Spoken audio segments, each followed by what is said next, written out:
The question, I'm exhausted all the time but I can't sleep, what do I do? Is this normal? There are many reasons for difficulties falling asleep, some of which are medical, some of which are stress-based, and some of which are still unknown.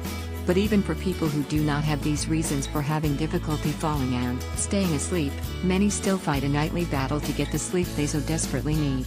A growing body of research literature indicates that such people may be unintentionally sabotaging themselves through poor sleep hygiene. Sleep hygiene is not what it sounds like. It has nothing to do with how clean you are. Sleep hygiene refers to the pattern of behaviors associated with sleep. Research indicates that there are certain patterns of behavior that are conducive to sleep, and other patterns that make it much more difficult.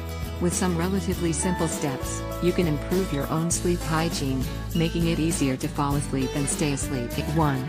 Consistent bedtimes. Your body has a circadian system that functions as a 24-hour clock, regulating processes such as body temperature and heart rate. An important part of that circadian system is the production of melatonin.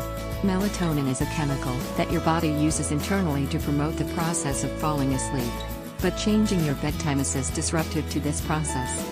You should enable your circadian system to work smoothly by going to bed at the same time every night, preferably an early enough bedtime to get a sufficient amount of sleep. 2. No television, laptops, tablets, or smartphones in bed. You may think that watching television in bed is a good way to relax. You may like to do a final email check, or check the news online, or play Angry Birds in bed as you wind down for the day. But the research literature indicates that this is problematic for sleep. Physiologically, the light exposure associated with these activities inhibits melatonin production.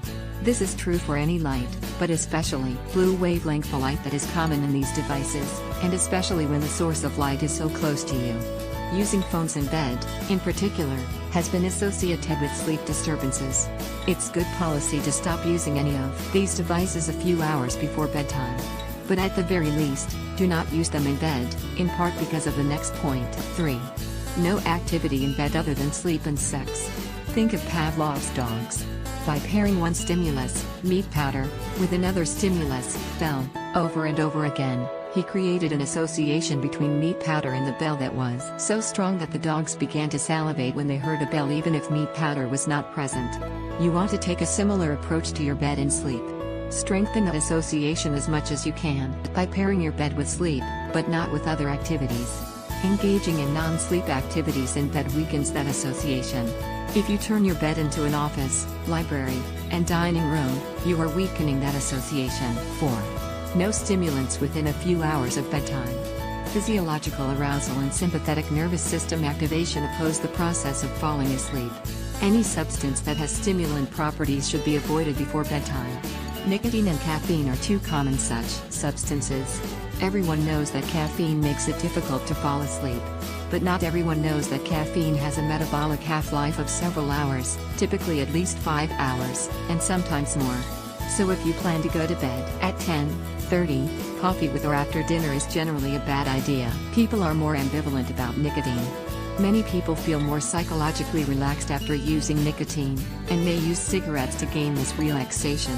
But nicotine is physiologically arousing, which opposes the process of falling asleep. Nicotine persists in the body for a shorter period of time than caffeine, but still has a half-life of a few hours. So consuming nicotine within a few hours of bedtime will make it more difficult to fall asleep. 5. Exercise, but not within a few hours of bedtime. Exercise has many beneficial effects on human health. Regular exercise can be helpful in regulating sleep. However, research indicates that it depends on the amount of time between exercise and sleep. One study in particular shows that because exercise is physiologically arousing, it makes you less likely to fall asleep in the very near term, but more likely to fall asleep later. So develop a pattern of exercising, but not late at night. By following these 5 steps, you can improve your sleep hygiene. This will make it easier to fall asleep and stay asleep, cutting down the number of hours you lay in bed frustrated about sleep difficulties. Good sleep hygiene is not a fix-all panacea, but the research data indicates that this will certainly help.